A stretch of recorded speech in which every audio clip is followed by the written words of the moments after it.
Michael says, you just wait. I'm not getting anything on Facebook. What's going on Facebook? There you are. Huh? There you are. Yeah, I'm live. I see that, but I'm not on Facebook.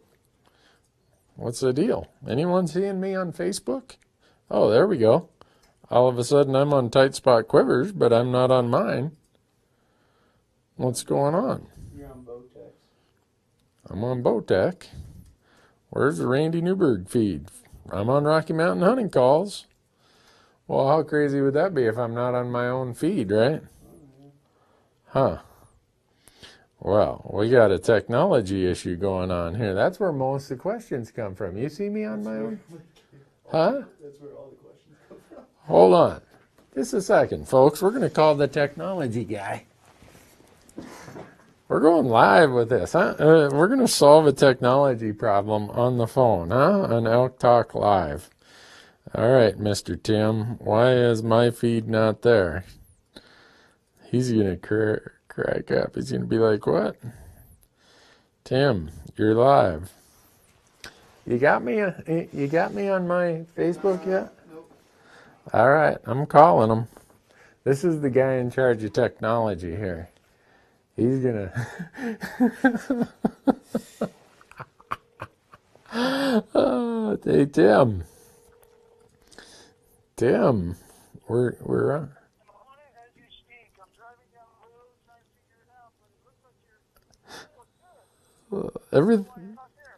Everything's good except me. And a lot of the questions come from our page. You're live. We're having a live conversation here in front of all of the world. I got an error message right now. There's an issue streaming to Facebook. It is a Facebook API issue. Okay. On and off. Facebook says that they are. Maybe. You know what the problem is I've been making fun of Russians lately. And I'm afraid that they hacked me. They got into my Facebook account. I don't know. People might not want to sit and listen to this. Hey, folks, we are on Elk Talk Live, really. I'm sorry. I got the technology officer here on the other end. You got any questions yet, Michael? I'm going to start talking. Should I put you on the speakerphone, Tim, or should I just let it go? I am working on it. I am literally in the back end right now. Okay.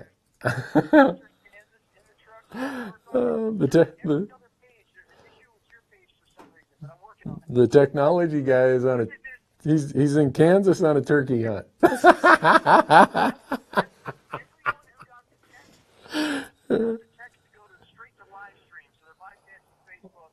Okay. Okay. All right. I'll work on it. Thanks. All right. Somebody's asking if you're going to bear hunt. Are we going to do the semi-live bear hunt? Are we going to do the semi-live bear hunt this year? Well, we probably are. That's the rumor anyhow. But before we get too far down the road, now that we got someone working on the technology issues, thanks for showing up for Elk Talk Live. Like we say, this is without a net. We're like walking the high wire without a net. If something goes wrong, if I say something stupid, we can't get it back. You get to see it. So anyhow, want to thank all the companies that make this possible. Bowtech, Leupold, Onyx, Go Hunt, Tight Spot, Ripcord, Black Gold, Rocky Mountain Hunting Calls.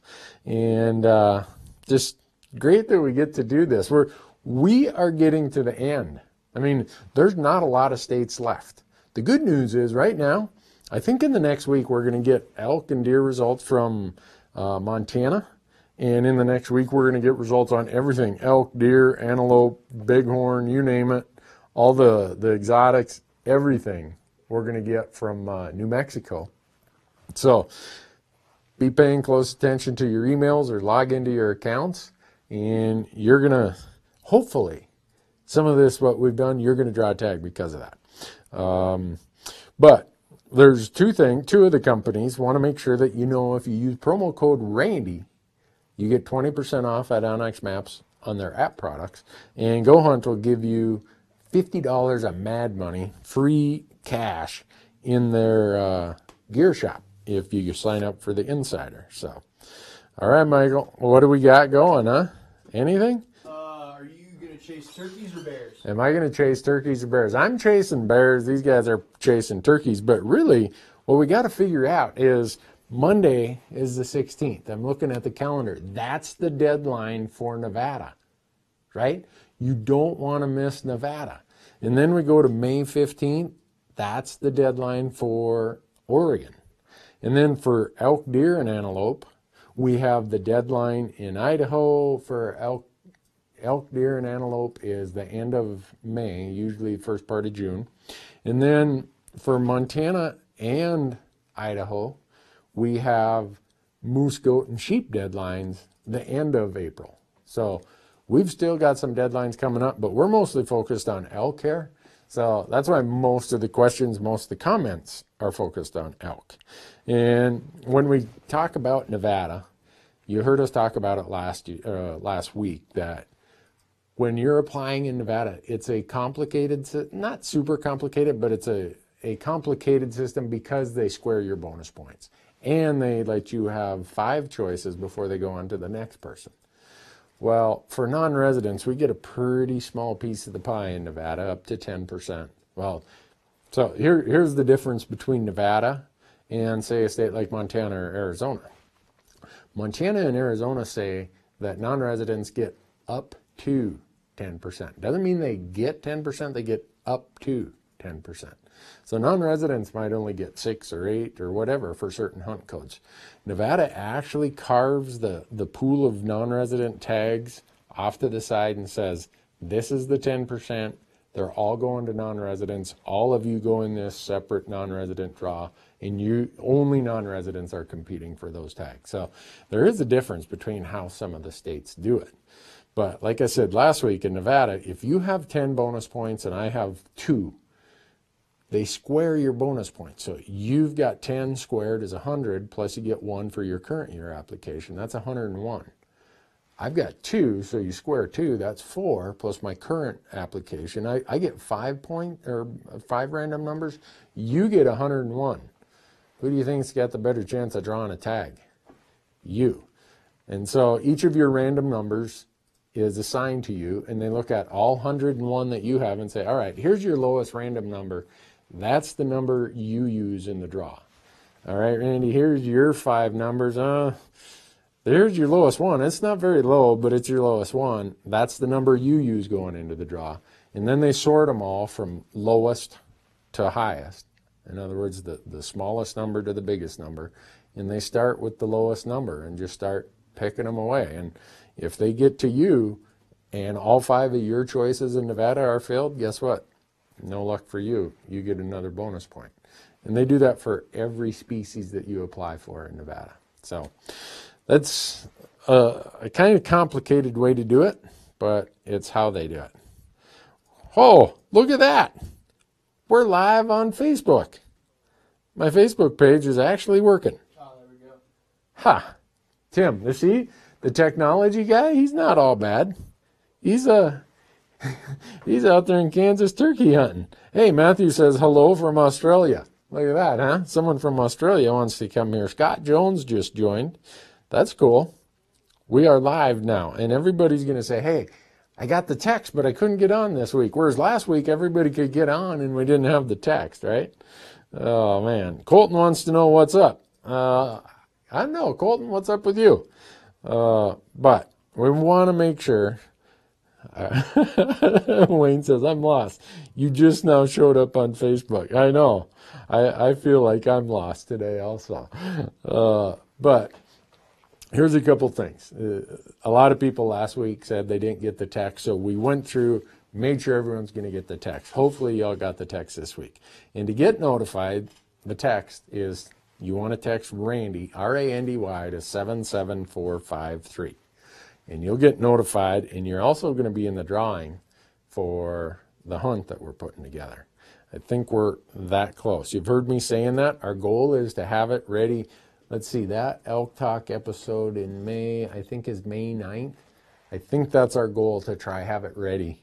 All the details, everything else ready to go by May 9th. So If you go out to our Facebook or our YouTube channel, we just released a trailer out there about a film we did called Uncommon Ground. It's a public land elk hunt, and it's about public lands and how important public lands are to all of us. So I hope you'll go out there and watch it.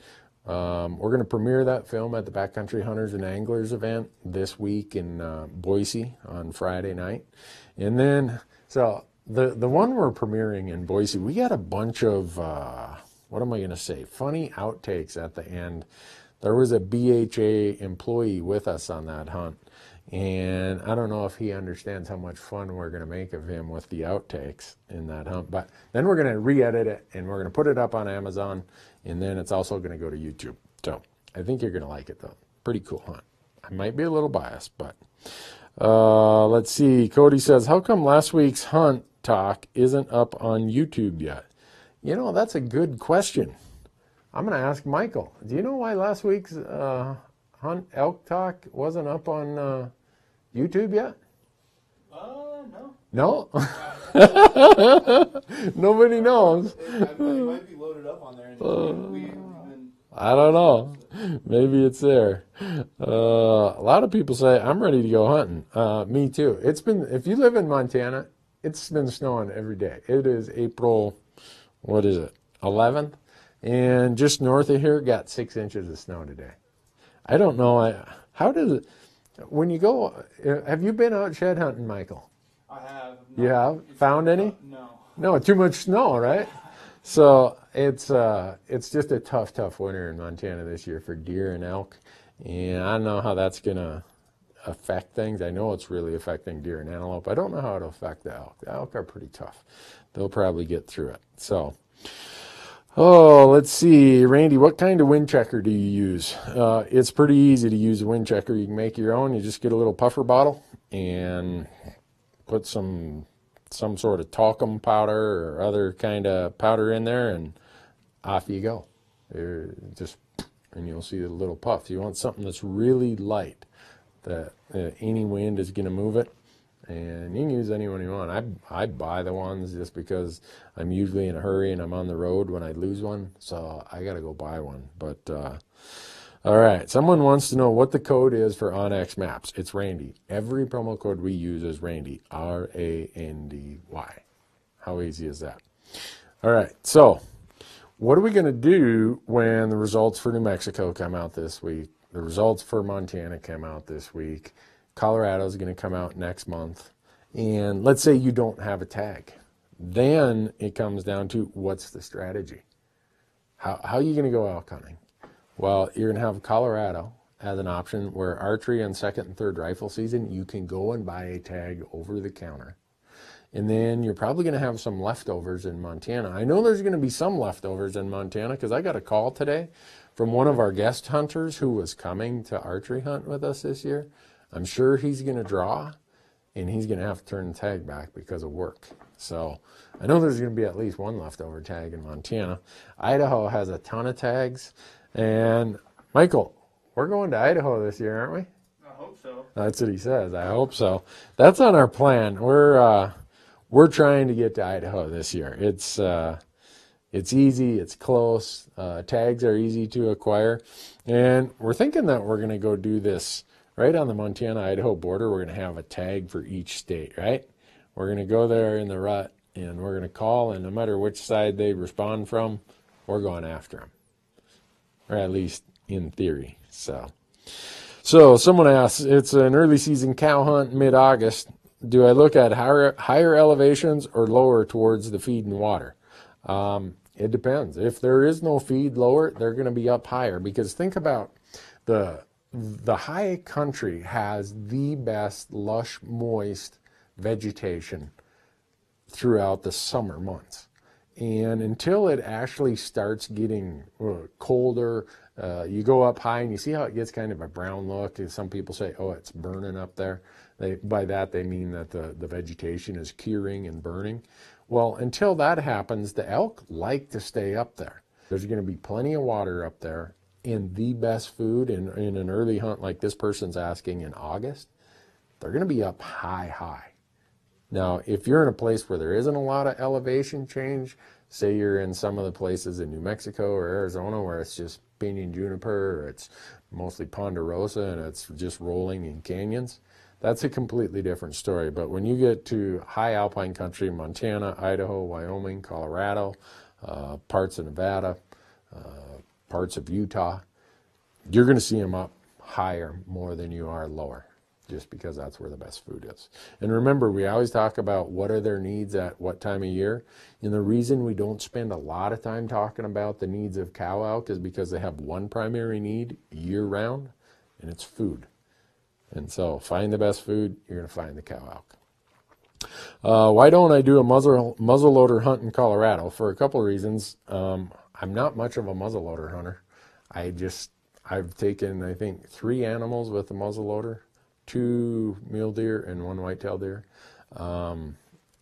Nothing against it. I wish I was good at it, but I'm not. So I stick to a bow. And a lot of you are saying, well, Newberg, you're not any good with a bow either. But for those of you who are aware or unaware, Colorado's muzzleloader season in most units is in the peak of the rut.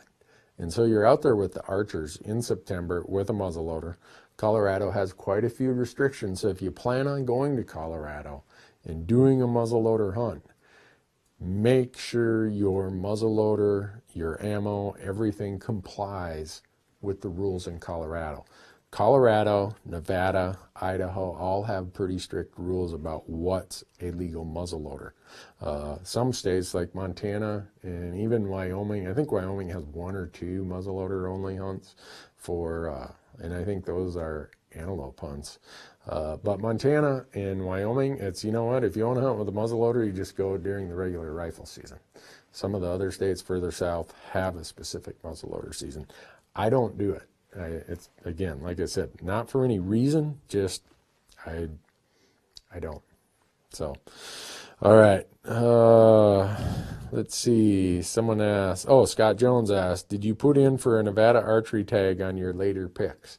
I didn't, Scott, and the reason being is this year my calendar in August is a mess, and Nevada's archery deer hunts are mostly August hunts. There's some in November, but this was the year where my calendar said, all right, I got to go in October if I'm going to go. So the odds are I'm not going to draw in Nevada because, like we were talking about earlier, the odds for rifle are way harder than they are for muzzleloader or deer. And in this higher demand in rifle season, if you have low points, like I have 0 points this year, so squaring 0 is 0, right? So I only get this year's random number, 1 random number assigned to me. So my odds of drawing in Nevada for deer are really, really small. I think I got 2 or 3 elk points now that I'm out of the penalty box. Those odds are still really, really small.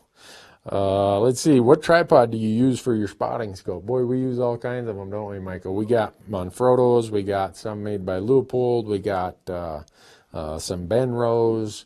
I can't even remember, Giotto, what's that other one I bought? Gitzo, I think? No, it's a Giotto or something like that. I think it's Made by Gitzo, you think? Okay.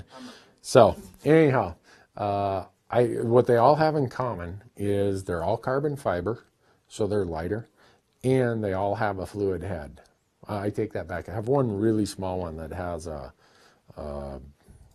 what do you call it? I don't even know what they call it. It's still kind of a fluid head, It's isn't it? the ball head. There we go.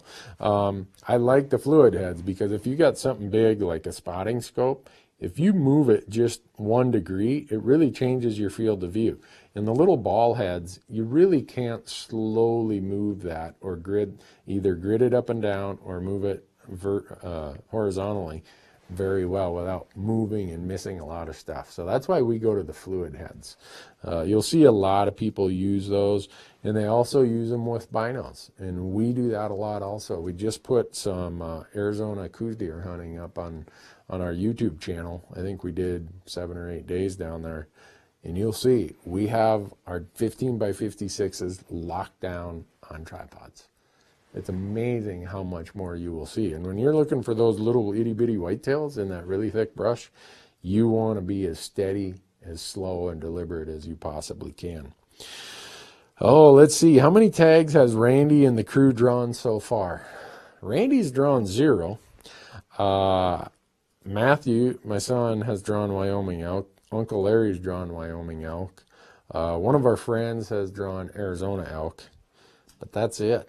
And usually by now we got a pretty good sack full of tags. So lucky we live in Montana, so we know we got over-the-counter elk and we got over-the-counter deer. So those are fallbacks that we always have. And this might be the year where we do tons and tons of over-the-counter hunts. I know you're going to see a grouse hunt or 2.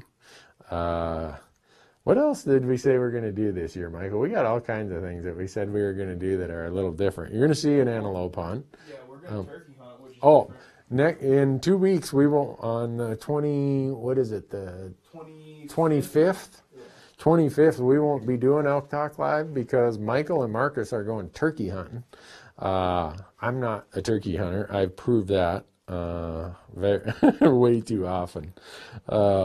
Okay, here's a good one. Can I realistically hunt elk from a motel, or do I need to have a full-blown camp?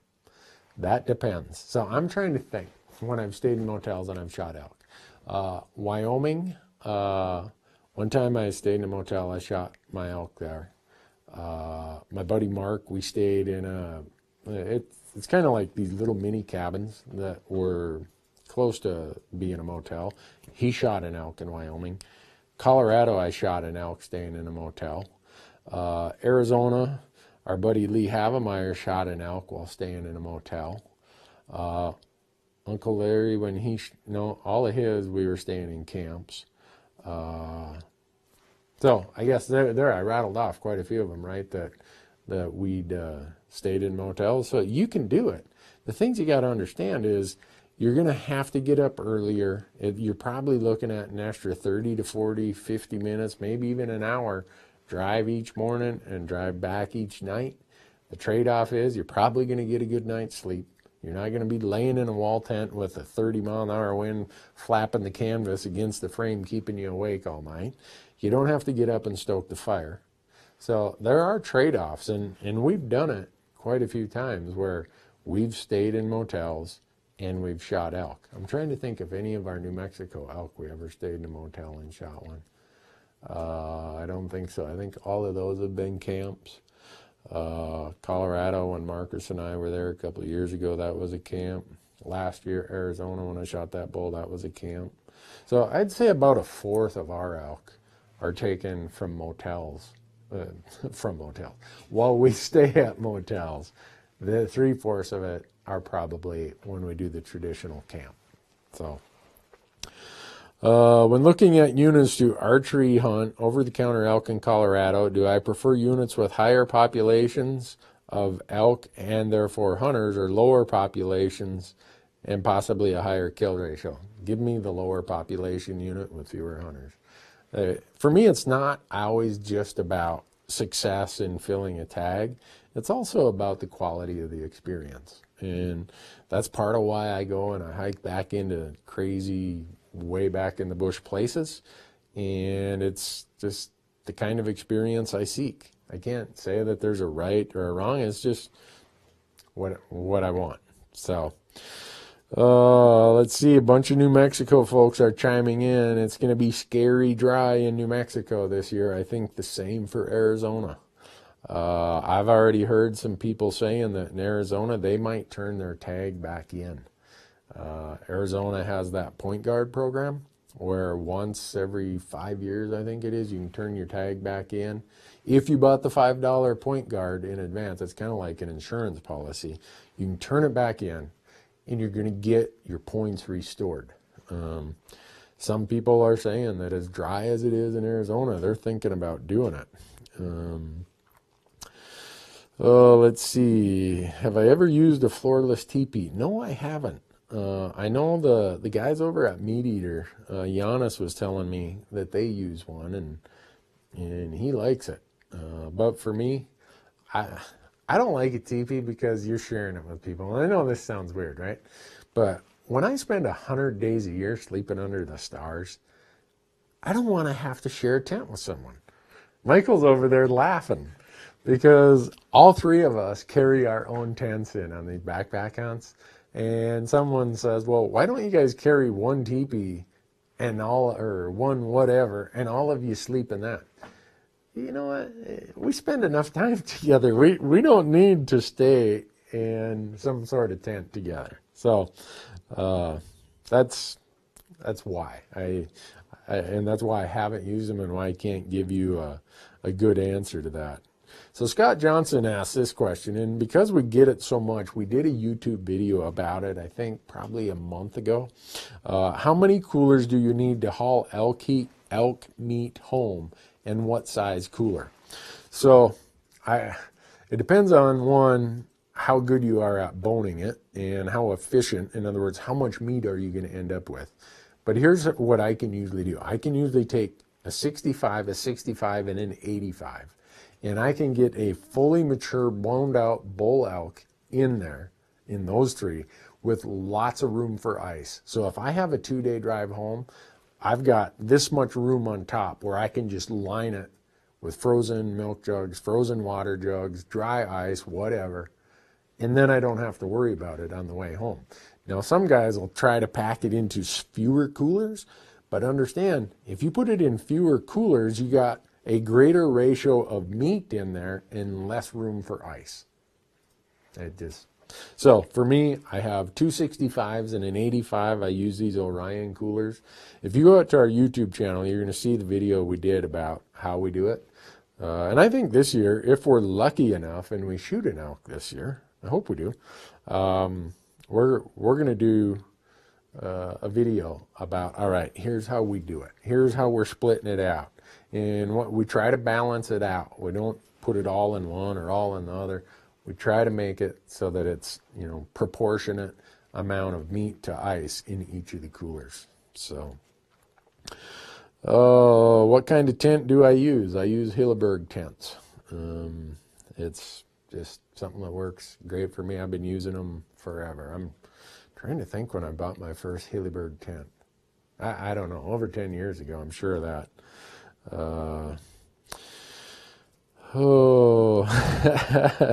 There we go.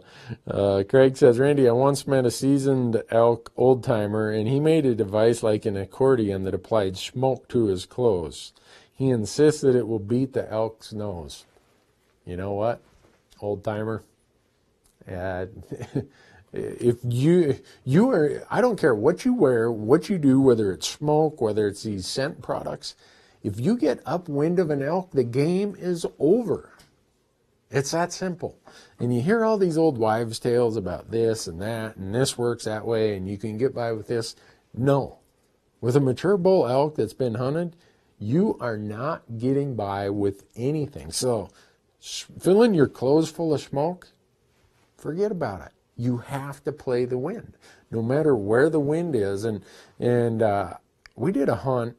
It was in season, I think, 4 of Fresh Tracks. It was a Montana archery elk hunt with Corey Jacobson. And if you want to see how big of a loop Corey would go on just to play the wind, we'd get close. We'd get within 75, 80 yards, and he'd make a half-mile loop because all of a sudden the wind changed. Well, people who are that cautious about the wind kill a lot of elk. People who think there's a shortcut to the wind and to your scent don't kill many elk. So, Charles says, Randy, my anniversary falls during my bow hunt. Any good excuses that you've used to get away? No, I didn't get married in archery season. I didn't get married in rifle season. I got married in February. I don't know what to tell you. You're just going to have to take her with and convince her that that's a really good use of your time. What a greater way to spend a honeymoon or an anniversary, right? Out elk hunting. Let's see. Travis says, hello, I'm very new at this. I want to hunt in Colorado next year, but I'm lost for trying to find a spot to hunt. Only have a week of vacation, and I live in Texas, so where do I go to find units? Go to the Colorado Parks and Wildlife website. They have great information. It takes a lot of digging to find it there. That's why if you sign up for the GoHunt.com that we talk about, their insider program, Colorado is its own module. Everything you want to know about Colorado is there. So that's, if you value your time and you just want to get right to it and not have to dig here and dig there and go to this page and that site, there's something to be said for having all that right at your fingertips. And I don't care what state it is, but in this case, we're talking about Colorado. Go to gohunt.com and sign up for their insider. And if you use promo code Randy, they're going to give you $50 of free Mad Money in their shop. They're really good gear shop.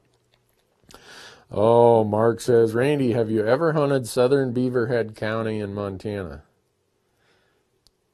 You're trying to make a liar of me.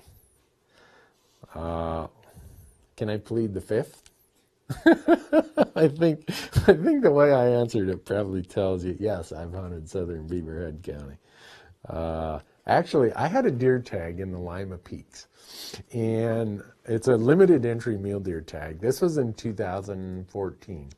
And me and Tyler go in there, and we're tripping over elk. Every day, we saw at least 4 legal bull elk.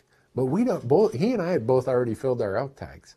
And there were guys way down at the parking lots and stuff, and we'd come walking out, and we're like, what are you hunting for? Oh, well, I got an elk tag. Well, see those ones right up there? We could not get anybody to go up there to shoot them. So, yeah, I've seen a lot of elk in those places. Now all the folks down there are going to be mad at me and say, what? And so, let's see. There's all kinds of marital things here. All right. Randy, what is the easiest first-time elk hunt for myself and my 15-year-old son, looking just to go and get some elk meat? It's probably going to be a cow hunt, and there's nothing. I always say it's going to be a cow hunt, and sometimes when I say that face-to-face, people are like, oh, no, go hunt elk. I don't care if it's cows, bulls, spikes, whatever. Go do it, and you're going to have a ton of fun. You're going to see more elk. You're probably going to have a higher likelihood of success. You're going to help with whatever the management strategy is that the biologists have in mind for that area. So I would go to whatever state you have in mind, see what the cow tag situation is, the either sex tags, mostly cow tags, and get one and go do it. And to find cow elk, remember, go and look for food. Food, food, food. And you're going to find cow elk. Oh, let's see. Oh. Oh, there's all kinds of them. Uh-oh, someone's saying, Randy, just tell them to move along. There are no elk down here in this part of Montana. Jonathan asked, when we start e-scouting, how big of an area do you look at?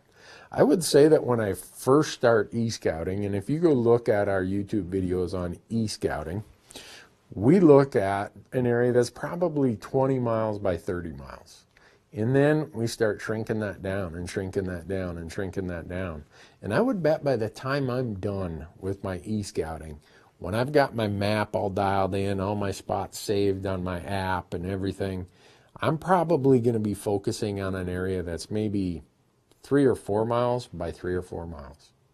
That's how dialed in I want to be when I get there, because I've got 5 days, right? I always say I want to sort it out, figure it out, and pack it out. That's my goal in all this. And so when you show up with just 5 days to hunt, and a lot of people sometimes only have 3 or 4 days, you have to have a plan. You have to have it dialed in. You got to know, all right, if this spot doesn't work out, what's the next plan? All right, I'm going to go to that base. And if that doesn't work out, what's the next plan? Where am I going to go where I can check multiple things in one morning and multiple places, maybe in an afternoon? How can I make it so that I'm not spending a lot of my time driving way over here from way over there, so that I'm spending most of my time hunting?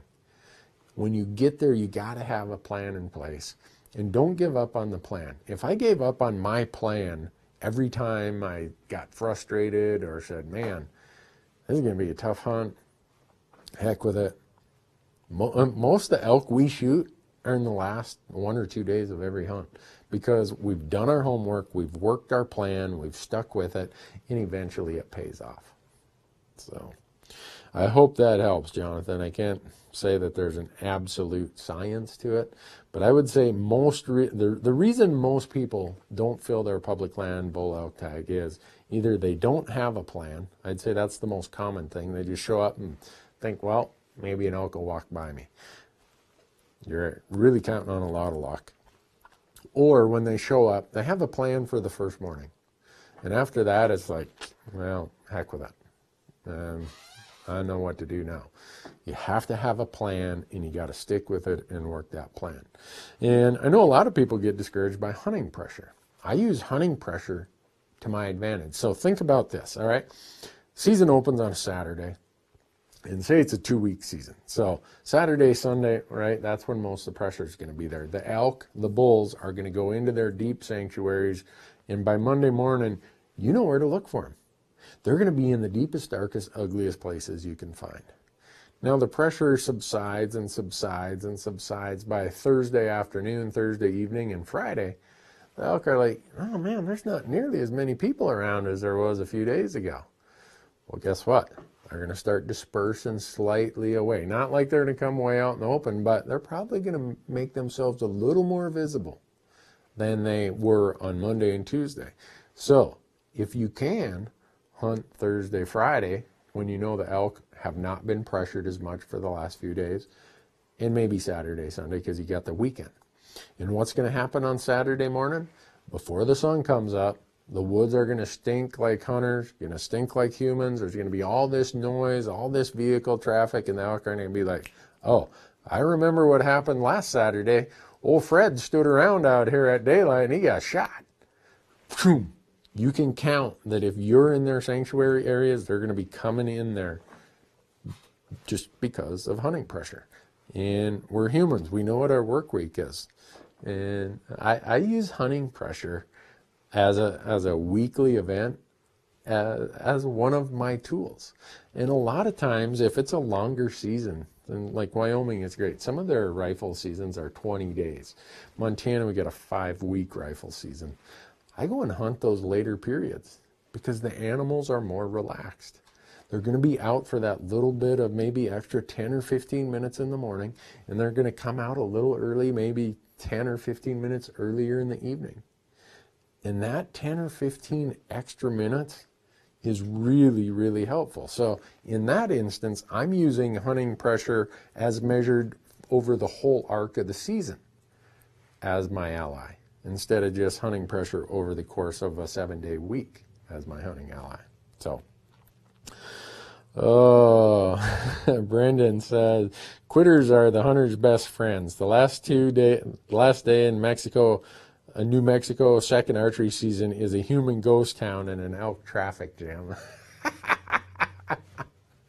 You know what, Brandon? I think there's some truth to that.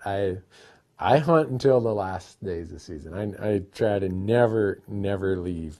And those last few days, you're right.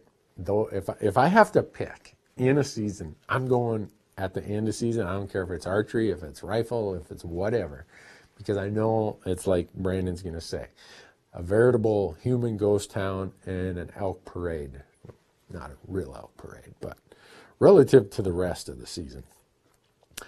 Let's see, Randy, do you know any blogs or websites where hunters who are looking for a hunting partner to go elk hunting with? I'm 56 and beginning to worry about being out there alone, and many friends don't have the time or money to do more than a local deer hunt. Jazz. You know, there's quite a few websites. The forums are good places to go. We have a really big forum called Hunt Talk. If you go to hunttalk.com and you introduce yourself properly, those guys will usually help you out a little bit. I can't say that anyone's going to say, oh yeah, come with me. But there's a lot of guys kind of like you who are there listening, lurking, reading, picking up information. And it's amazing how many people have made friendships there and ended up being hunting partners. And that's a good one if you're an archery hunter. Bowsite.com is a really good place. There's just places to do it. if you don't live in a place with a lot of elk hunters, say you live somewhere in the Midwest or in the East and it's a long journey, it is definitely a challenge. For those of us who live right here, we're spoiled. It's pretty easy to find someone to go elk hunting with you. Unless you shoot one down in a really bad hole, then you don't have any elk hunting friends. Carol and Jim ask, Randy, how do the elk feed? How do you find elk to relate to a burn in regard to their bedding feeding behavior? My experience, and again, this is not science, it's just experience, and it might, whenever someone gives their experience, it could always be an outlier to the bell curve. So I always say, this is my experience. My experience is that elk are going to feed on the fringes of the burns, and I'm talking public land bull elk because they're the most highly pressured. And then they're going to find some place to bed where they can get out of that burn right when it's legal shooting light, they're already heading out of that burn, and they have some place of cover that they can get to a really rough sanctuary area to bed. If I find a sanctuary near a burn, I'll sit there and I will hunt that all season long. Michael knows I will do that, don't you, Michael? Yep. We sat on the same rock for what, 5 days in a row? Yep. Michael's like, yep. Sat there behind the same optics 5 days in a row. Yep. Because I knew it was the best spot out there. And there was a burn nearby, right? That's Right behind us. So, let's see. Big bulls there too. And there were big bulls. We didn't kill one, but we saw a few. Man, a lot of people want to know my workout regimen. Why would they care? Because I drive a desk for a living. Michael saw me dancing around today. I finished the last 2 tax returns of tax season today. I am done with tax season. And people are saying, well, you can't be done. There's still 4 or 5 days left. Not me. Put it in the extension pile. I got better things to do. I'm done. So now I can start with, that's my point of saying, for about 2 or 3 months out of the year, I don't get any exercise hardly. I got a machine down in the house. I got one of those incline machines, what do they call it, an elliptical machine. I do that a little bit, but mostly I'm driving a desk. And now it's put my pack on and just hike and hike and hike and hike. And I don't let my calendar, my daily schedule, interfere with my hike. I treat my hike like it's an appointment on my calendar. And then you have to go do it. And that's what I do. So by the time hunting comes around in August or September, I've probably lost 6 or 7 pounds, and my core strength is back where I want it. My ability to hike with weight is where I want it. My feet are conditioned. That's another thing. People who don't hike a lot, your feet that first day or two are getting hammered, right? You don't have the calluses. You don't have any of the strength and just the expression of weight and force across the muscles in your feet, that they're prepared for what you're going to put them through. For me, that's a big part of the value of hiking all summer, is that my feet really get in good shape.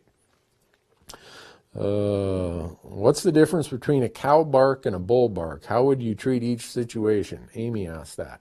They're both bad news. I treat both situations usually with a bit of colorful language and pack up and say, all right, where's the next group elk? Because if they bark, they've found you. They've figured out that you're there. They've smelled you. They've heard you. They've seen you. And when they bark, they're heading out.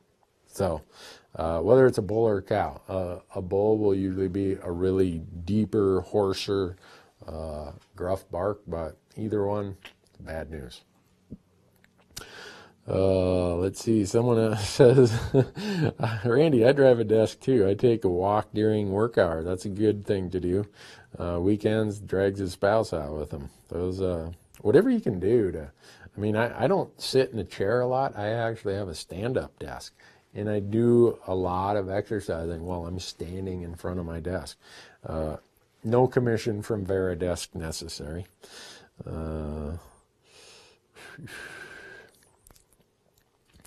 Let's see. And then someone said Randy's workout is his spring bear hunts. You're right, Jim and Carol. I do a lot of that. And I know that a lot of states don't have spring bear season, so they can't really do that. But,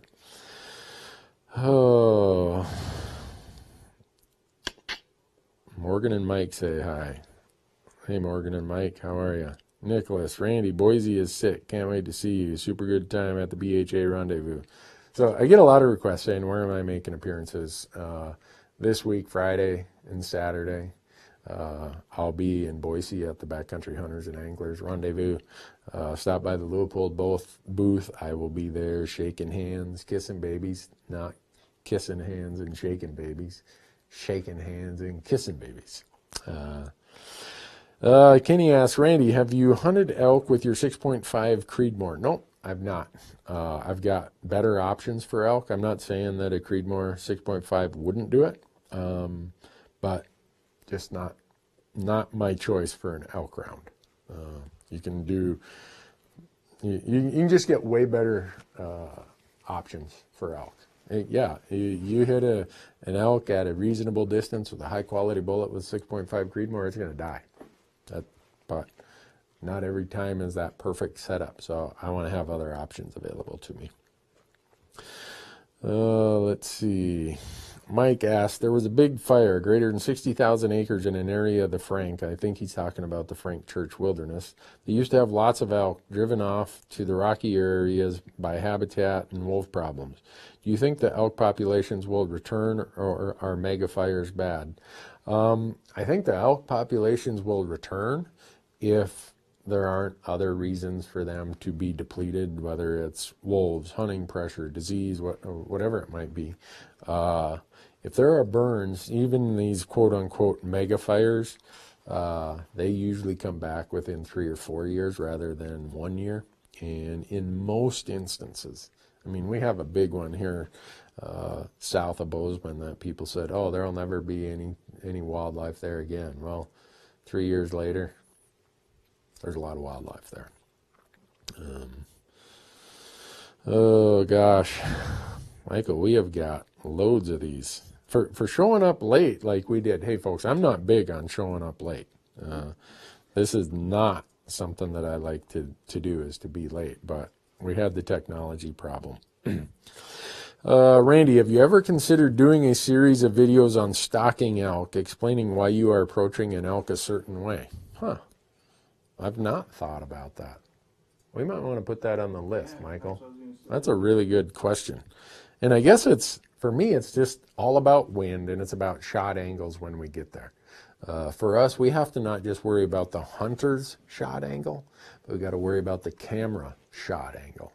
So first consideration for us is wind, and then once we get there, are we going to have the shot angles for both the hunter and the cameras that we're looking for? I guess I'd look at the landscape and say, yeah, we're going to do this, because I've done it enough times. But maybe we should do that. That sounds like a good one. Whoever gave us that question, thanks. We'll put that one on the list. I thought you were talking about stalking, like still hunting, like you do for whitetails in the big woods of the upper Midwest. If you want to hear an interesting perspective on elk hunting, right? You guys hear me talk about glassing, calling in the rut, but glassing the rest of the year. I had a guest on my podcast that just released on Sunday, Todd Orr. So our podcast is called Hunt Talk Radio. Todd has taken 28 public land bull elk, just about all of them with a handgun, and he does it by getting on a track in the snow and still hunting them. He goes into great detail about how he does it, how things sometimes don't work out, what lessons he's learned. So if you want to see like a 180 perspective, or hear a 180 degree different perspective than how I do it, go download that podcast. It's I think it's episode 81 with Todd Orr. You're going to hear about the grizzly bear attack he survived, but there's a lot of really, really cool stuff about how he elk hunts. And he has the track record to show for it. So, which gets to another question here. Do I carry a sidearm when hunting in grizzly country? No, I don't. In that episode I was just telling you, that podcast with Todd Orr, Todd, what'd I say, killed over 20-some bull elk with a handgun. He carries bear spray also. So think about that. A guy who's accomplished with a handgun. He thinks that bear spray possibly saved his life in that attack. So I'm a big fan of bear spray, and Todd and I talked about it a lot before and after the podcast, and his thought was, you know what, if it makes you more comfortable carrying a sidearm, certainly do that. But I don't, because I'm I'm no good with a sidearm. I won't get into that, as bad as I am with a sidearm. All right, someone asked a question they saw on my Facebook page about the new Nissan Titan that I'm driving. The question is there a strategic reason that I drive a gas vehicle instead of a diesel, hunting-wise, or just personal preference? Well, my vehicle becomes almost like a side-by-side. It's a big version of a side-by-side. If you saw what I put these trucks through, where I go, I have no regard for the paint job or anything. I need something that's a little more nimble. And the big XD, the Nissan diesel, which is the XD, doesn't have quite the turning radius, quite the approach angles, quite the breakover angles. So I went with the gas half-ton version, the Pro 4X, because it's a little more nimble. And I've had 5 of them of the same pretty much dimensions, everything. They just work really, really good for me. They are, in all my searching, and out on our Hunt Talk forum, I go through every time I get a truck, and I just search and test drive and do everything I possibly can to say what's out there that for my application. Okay, my application is, I said I need something that when I get to my camp, I almost need a side-by-side. Well, I also need a topper. I also need something that can tow a lot, because we're always towing at least a 10 to 12, sometimes a 14-foot trailer full of gear. So it's just the best mix I've found, and the gas version works better for my application. Now, if I was just towing stuff all the time and didn't need this quote-unquote truck that becomes a side-by-side, no doubt I'd have a diesel. So...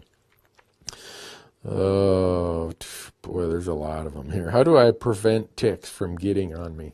I don't know that I prevent ticks from getting on me, but ticks aren't going to be a big issue in a lot of elk country. I don't want to say they're not an issue, but the time of year, the elevations, the area where ticks are endemic, especially deer ticks that carry Lyme's disease, they're not that much of a concern when you're elk hunting. Now, you guys going turkey hunting, Michael? You guys better have your act together there, right? So, now that we're real-time and live again, I just want to make sure everyone got the reminder. Text Randy, R-A-N-D-Y, to 77453, because we're getting close to our sweepstakes. I think we're going to get it, or our target date is to have it ready to announce by May 10th. So make sure you're on the notification list, or go to Bowtech Archery to their live stream tab, and there's an email link there if you want to sign up via email.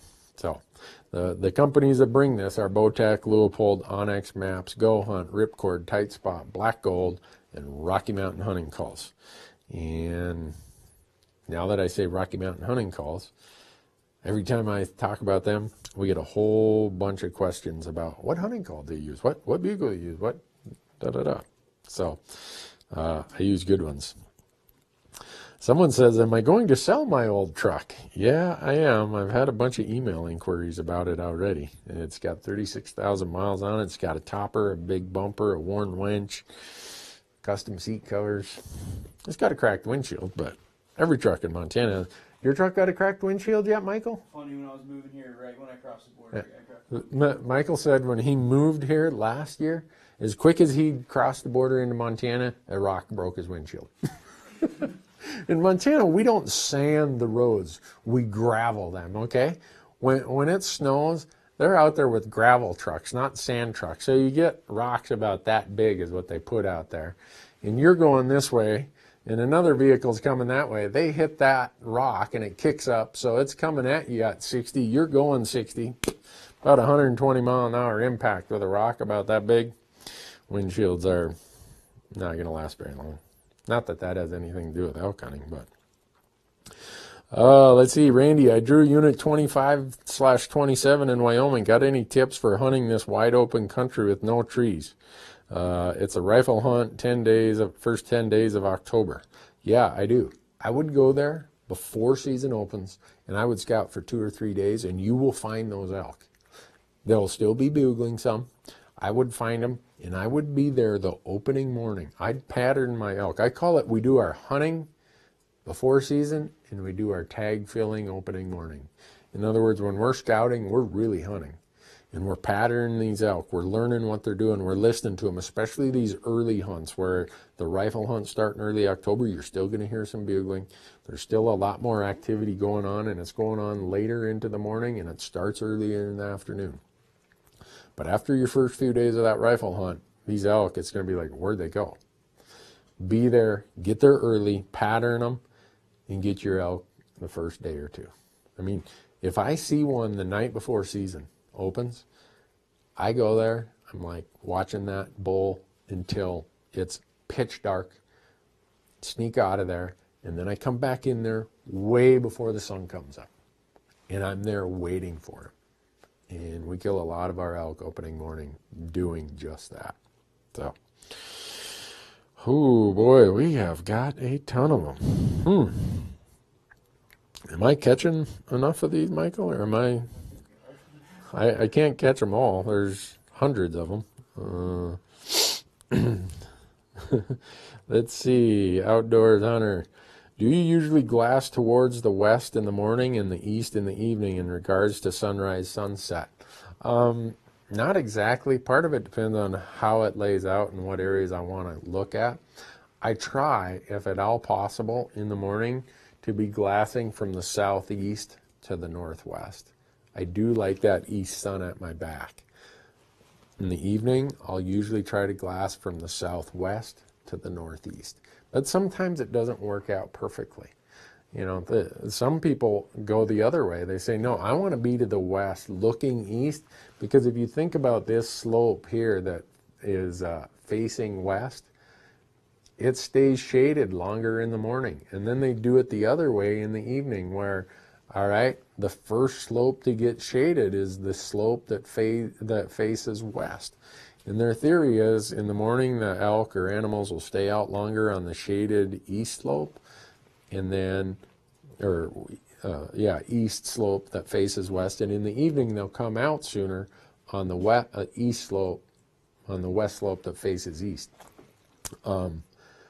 I don't know that there's a science to it. I kind of hedge my bet a little bit by trying to be, I always want to be looking slightly north, because in the northern hemisphere, I know that at least then that the sun is going to be somewhat at my back. But sometimes the drainages just lay out that, you know, it's not like streets where they're perpendicular and they're, all right, everything runs north and south or east and west. So I just try to figure out what's the best for the layout, but my general idea is I want to have the sun at my back, and usually if I'm glassing more north, either to the northeast or northwest or northeast, I'm going to be able to do that to some degree. Let's see. Tips for low visibility elk hunting in October. Boy, that's a hard one. This is what I do, and I know this isn't the answer you probably want to hear. I go to places with better visibility. I know that sounds like a kind of a wisecrack answer, and it's not that at all. But in the unit, I can usually find some place that has better visibility, that's got broken terrain, broken topography. Maybe it's avalanche chutes, maybe it's burns, maybe it's wind shear has created a big series of deadfalls, something that disrupts the landscape, and usually I can glass into those places. Let's see. Oh boy. There are so many. You ever get a bull with a bow? Not as often as I'd like. I think I've shot, let's see, 3 of them with a bow. If I remember right, or is it 4? Can't remember. I know for sure 3 of them come to mind, but I sure scare a lot of them by getting close and they smell me or see me. They're just so much fun, and you know, being out there with your bow. And this is just a plug for Bowtech. They make such amazing gear. All the accessories I put on, the tight spot, the ripcord, the black gold, all that stuff. The beauty of being out there in the bugling season is I know if I get close enough, my gear is up to it. But I gotta fess up. I get so excited. I'll look down and my ripcord rest, right, it's a fall away rest. I'll look down and my arrow is just start rattling and banging because I'm so excited. And I don't know how you replicate that. But I know that if something goes snare wire, it's probably me and my excitement level. But that's a big part of why I hunt. So bow hunting is really, really hard to beat as far as the fun factor. And we all know that we're going to have less likelihood of filling our tag, right? That's why you pick up a bow. You know you're going to get to hunt more. You know it's going to be close, face to face. But it is probably the pinnacle of a lot of the hunting I do is chasing bugles. And then when that bull decides, you know what, I'm done running. I'm here. I'm coming in. I'm going to whoop you. Whew, boom, boom, boom, boom, boom, boom. That's why we do it. That's why September is such a wonderful time. I wish September lasted about 3 months. And some of you are saying, no, I wish it would last all year. Let's see. Mason asks, what's my favorite state to elk hunt in? Whatever state I have a tag. I am a equal opportunity person when it comes to elk hunting. You give me a tag, I will go. I'd say for archery, probably my home state of Montana or New Mexico, just because their dates are so great in New Mexico. For rifle, probably a toss-up between Wyoming and Arizona. Let's see. Any hunts planned with Corey Jacobson this year? You two are great together. Well, that's all. The reason we're great together is that's all Corey. We're brainstorming. I'm going to see him on Friday. Hopefully we can come up with some strategy. This is one, and this answer probably isn't going to be one someone wants to hear. It was about hunting in the rain. It already scrolled through here. Oh, will you still hunt when it's pouring rain, or do you sit it out? I sit it out. I know that probably some people are going to be like, well, that's stupid. If it's pouring really, really bad rain and I'm archery hunting, I know you'll get people who have different opinions, so take this as just my opinion. I struggle with shooting something in heavy torrential downpour rain where my way to track it and locate it is following a blood trail. Most people say, well, most elk I shoot, they tip over within sight. Okay, I get that. So that's one of the reasons in a heavy torrential downpour, I'll probably not hunt in archery season. In rifle season, it's just, I'll admit it, it sucks. I don't know what else to say. I'll try find a different time, or I know there's times where I got to rest, or there's times I got to do that. I try to get those things done while it's raining. And then we have these, you take our whole camera setup. We've got the camera, we've got the big shotgun mics, we've got the lavalier mics, we've got everything. That thing gets ruined. At a minimum, I'm out $5,000. With our bigger cameras, I'm out $20,000. So that's another just practical reason for it. And I know some people don't have that luxury, and I get that. So, all right, Michael, I think we got time for one more. What do you think? I think, yeah. We got time for one more. We got one more? Okay. I got one more. Somebody wants to know if you bring binos and a spotter when you're in a backcountry hunt. Do I bring binos and a spotter when I'm doing a backcountry hunt? I always bring binos. I never go without binos. And I would say if it's rifle elk season, I am not going without a spotter. And I have my 60 millimeter gold ring Leupold spotter, and I've talked about that where it's compact and light. For me, I don't know where you find a better mix of optics quality, weight, and compactness as the 60 millimeter gold ring spotter from Leupold. And that's what I carry. I carry one A lot of times I'll tell Marcus, oh, you don't need to bring your spotter, I got mine. He brings his anyhow. None of us, all the camera crew, everybody carries their binos on their chest. You see that? Because when we're down and we're glassing and we're set up, it's all hands on deck. Everybody's glassing either through binos or a spotting scope. So I would say in my backcountry hunts for elk, if it's archery season and we're bugling, I don't carry a spotter. Very seldom. Once it switches over to rifle season and it's a glassing operation, I don't leave the truck without it. So there you have it, folks. That's about an hour worth of Randy telling what little he knows about elk hunting. Thanks for following along. We'll be here next Wednesday. And apologize for the little mix-up at the beginning, but the technology guy, the Tim, the dude who's down in Kansas, turkey hunting, he got us straightened out, right? Thanks for hanging in with us. Thanks for following along. Have a great day.